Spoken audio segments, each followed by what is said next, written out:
Well, welcome to this video on Phuket Database.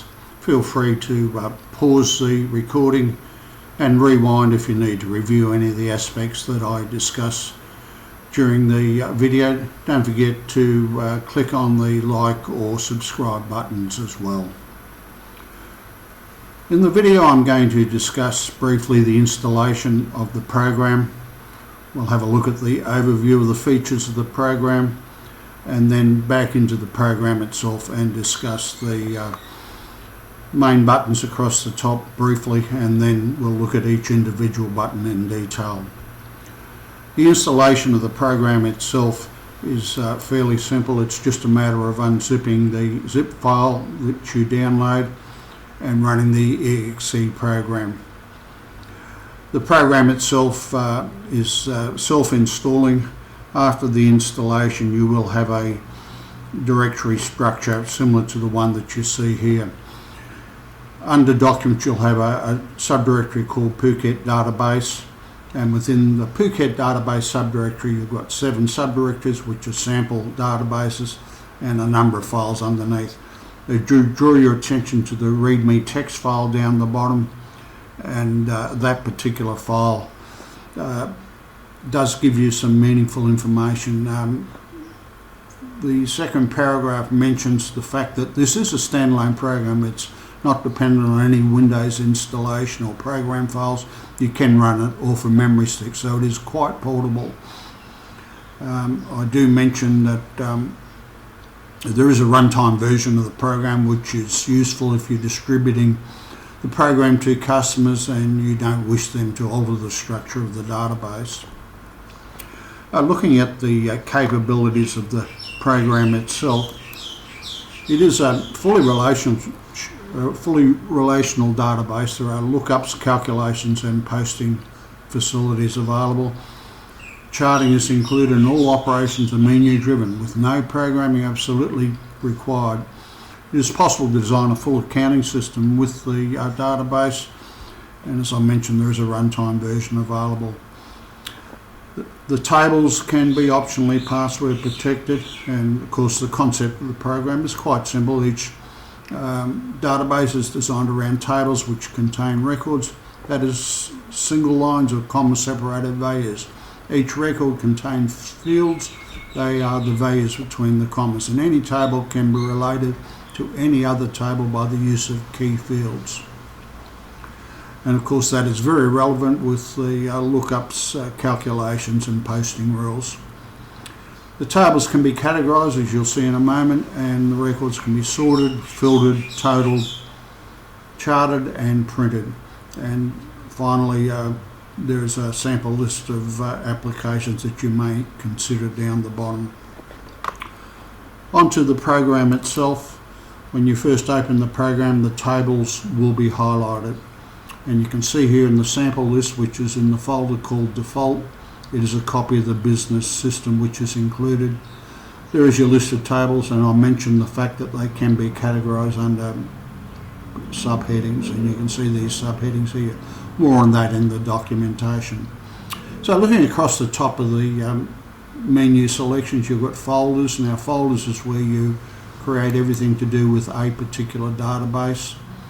And you've got the standard functions there of new, select, delete, copy or clone a folder, and security relates to backup and restore and password protection.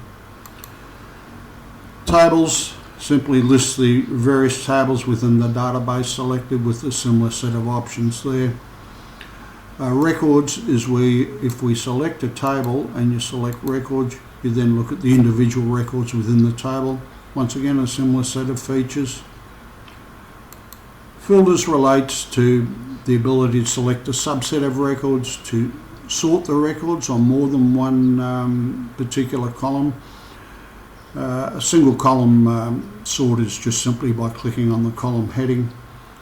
Charting, we have the option for bar charts, pie charts, half size or full size.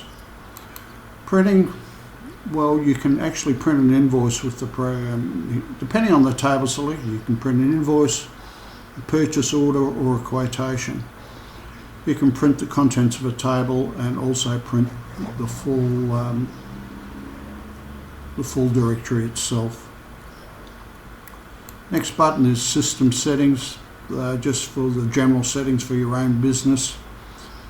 And we'll just cancel that for a moment. And then finally your help file, we did reference that a moment ago. That is a PDF file, and you can see there that we were looking at an area of the help file before in the overview, but right down the bottom is a list of all the table relationship for the included sample files. And just while we're there, there's a sample invoice you can see there. So these are very helpful learning examples when you look at the relationships set up there, particularly in the business one where we've got posting to general ledger accounts as well. Now back to the program. So let's just hide the system tables for a moment, and we'll look at invoice detail. So first column, first button, folders. That is where you can select the particular folder being used. If you use the select button, you simply select the subdirectory that you want, and then it will open up. So if we click on select and we select examples personal and click on OK, you can see that we've now got the personal subdirectory, which is called My Life Organised. Now that allows you to use yourself. There's no restriction on the number of records you can create in that particular area. We'll just go back to folders and we'll click on select once again, and we'll go back to the one that we were working with, which was default. And I'll select invoice detail once again, and we'll click on records. So there's your list of records for that particular selected folder. Just whilst we're there, a little checkbox here shows system tables. That will show you the actual tables that we use for relationships. More on that in the help file. I'll just hide that again, and back to invoice detail and records.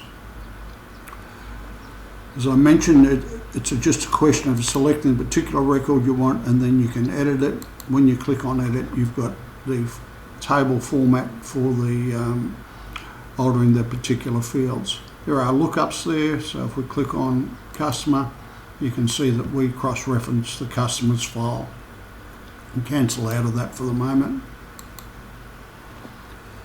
The next one across, filters. I mentioned that we had the ability to select filters for the program. If we click on select, you can have a from and to value where you select by particular record, pressing there, and then you can add extra selections there. I'll just click on cancel now. More on that in the help file. Sorting, well, once again, you've got 3 different levels of sorting, and the sorting levels will affect the level of subtotaling if you're using the totals. Just back out of that for a moment. Totals, once again, you've got 5 different totaling functions, and it's a matter of selecting the type that you want and selecting the column that you want. And you can do that for any of the numerical columns. We'll click out of that for the moment. Charting, as I mentioned, bar chart, pie chart. Half size is simply where you display half of the table out on the left and the chart out on the right. There are samples of the charts in the help file, so rather than waste time now, we'll move on to the next area. Hit cancel there. Print. We click print. Depending if we've got invoice detail selected and you click on print, whatever particular invoice corresponds to the currently selected record, it will print out as a full invoice for the customer. So if we had purchase order selected and we clicked on a particular purchase order, it will print out that purchase order, and same for quotations. Whatever table is selected there, if you click on tables, you get the full table printed out, and of course window prints the whole window itself as it exists in the display at the moment. Settings I showed you before, it's system-wide settings, and finally the help file, we did make reference to that, and of course that is the exit. Now look, I will come back in a further video and talk more about table relationships. So I just implore you to have a good read of the help file at this stage, and reference the existing table relationships set up for the sample tables. That completes the video. It's not a long video, but we will discuss in more detail the table relations and particularly the filtering areas. So thank you for your participation, and look forward to seeing you in the next video.